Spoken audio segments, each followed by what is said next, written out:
Ndi indangamirwa y'intore basumba, intwari ibanza guhiga, ndi imanzi isumba izindi mu rugamba rw'isuku, ndi rudasumbwa mu bumenyi, umuco dusangira uraturanga.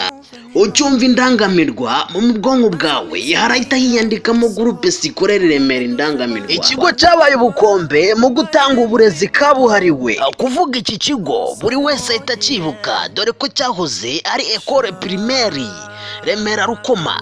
Icyo tutakwirengagiza kandi nuko kino kigo kiri muri bimwe mu bigo birebererwa na EPR ya Remera, Paruwase Remera Rukoma. Groupe scolaire Remera indangamirwa iherereye mu karere ka Kamonyi, umurenge wa Rukoma, ahagana ku bitaro by'akarere ka Kamonyi.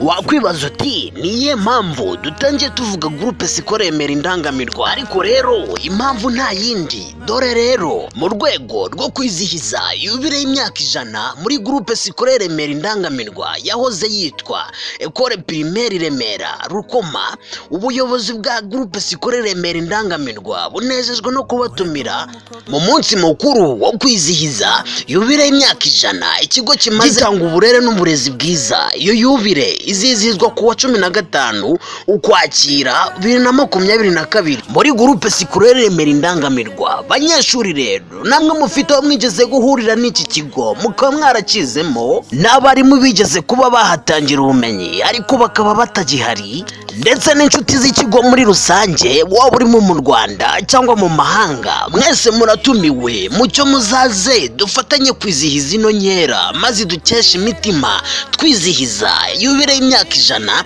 iki kigo kimaze gishinze imizi. Ikaze muri groupe scolaire Remera indangamirwa.